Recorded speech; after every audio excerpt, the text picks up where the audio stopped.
Brahma Sahampati's request, asking the Buddha to teach for the sake of the world. According to the tradition, after the Buddha reached complete awakening beneath the Bodhi tree, he first considered remaining in silence. Instead of immediately teaching the Dharma to the world, the truth he had realized was deep, peaceful, subtle, and difficult to understand, and it went against the ordinary stream of the world, where people were used to desire, clinging, fear, and the wish to keep changing things from changing.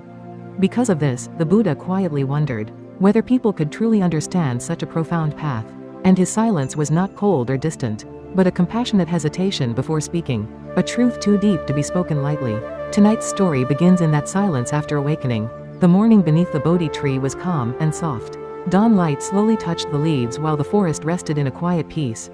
The Buddha's heart was clear and free, but that freedom did not turn him away from the world. Because he had seen suffering so deeply, he also saw how difficult it would be for beings to understand the end of suffering. People wanted what was pleasant, avoided what was painful, feared loss, chased comfort, and held tightly to the very things that could not last. How could such hearts easily hear a teaching about letting go? How could minds used to clinging receive a path that asked them to see craving as the root of suffering?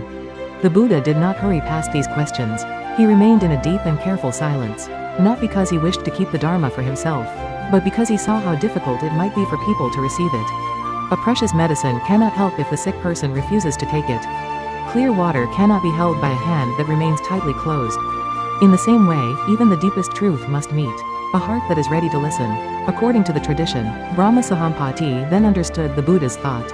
He saw that if the awakened one remained silent, the world would lose a great blessing. He also saw that not all beings were completely covered by darkness. There were people with only a little dust in their eyes. There were people who were suffering, but still searching. There were people whose hearts were not fully closed. People who might slowly open if they heard the Dharma spoken with compassion. So Brahma Sahampati approached the Buddha with reverence. With deep respect, he asked the Buddha to teach the Dharma.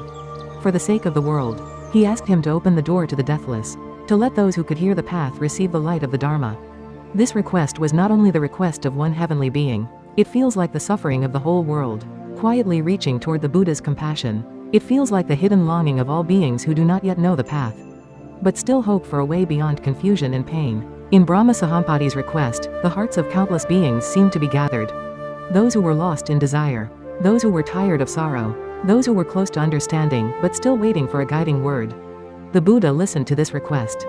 Then he looked again upon the world. According to the tradition, he saw beings like lotus flowers growing in a pond. Some lotus flowers were still deep under the mud.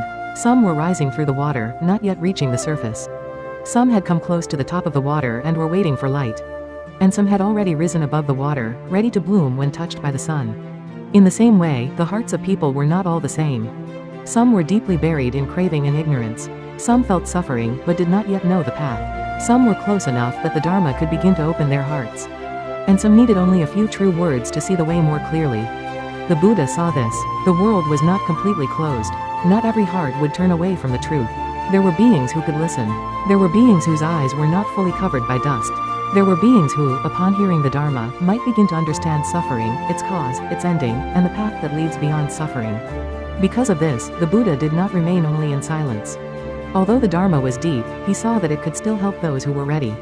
Although not everyone would understand, some would. Although not every heart would open at once, some hearts could begin to open. So the Buddha turned his compassion toward the world and decided to teach. This moment is one of the great turning points in the Buddha's story. Awakening did not remain only as the peace of one person. Through Brahma Sahampati's request, that awakening began to open outward as compassion for all beings. The Buddha did not stay only in his own freedom. He saw that there were beings still wandering in suffering, and he chose to speak in a way that could guide them.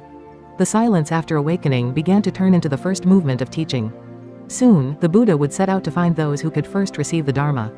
He would remember the teachers he had once learned from, and he would think of the 5 ascetics who had practiced with him during the years of austerity.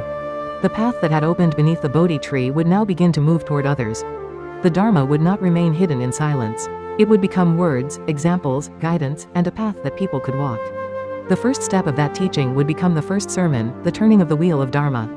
There, the Buddha would speak of the middle way, leaving behind the 2 extremes of indulgence and self-torment. He would speak of suffering, the cause of suffering, the ending of suffering, and the path that leads to the ending of suffering. What had been realized in silence beneath the Bodhi tree would begin to be shared for the sake of those with open hearts. This story also speaks gently to our own lives. Sometimes we carry something true in our hearts, but we hesitate to speak. We may wonder whether our words will help or hurt. We may wonder whether another person is ready to hear what we wish to say. We may feel that the truth is too deep, too delicate, or too easily misunderstood. At such times, silence can be wise. But there are also moments when a word, spoken with care, can become a small light for someone else. Not everyone may hear it. Not everyone may understand it. But one heart may open. One person may feel less alone. One small light may help someone take the next step. Brahma Sahampati's request reminds us that truth is not only something to keep within ourselves. When the time is right, and when compassion is present, truth can be offered gently to those who are ready to receive it. The Buddha did not teach out of pride. He did not teach to prove himself. He taught because beings were suffering, and because some among them could understand. May we also learn when to remain silent and when to speak. May we speak not from pride, but from compassion. May we offer words carefully, like water to someone who is thirsty, or like a small lamp to someone walking through the dark. And may our words, when they are needed, help even one heart move a little closer to peace. If this story remained quietly in your heart, please subscribe and like to join me. In the next story, we will hear about the first sermon, the turning of the wheel of Dharma. The Buddha will teach the middle way beyond the two extremes, and the Four Noble Truths will be spoken for the first time. I will share that first turning of the Dharma wheel in the next story.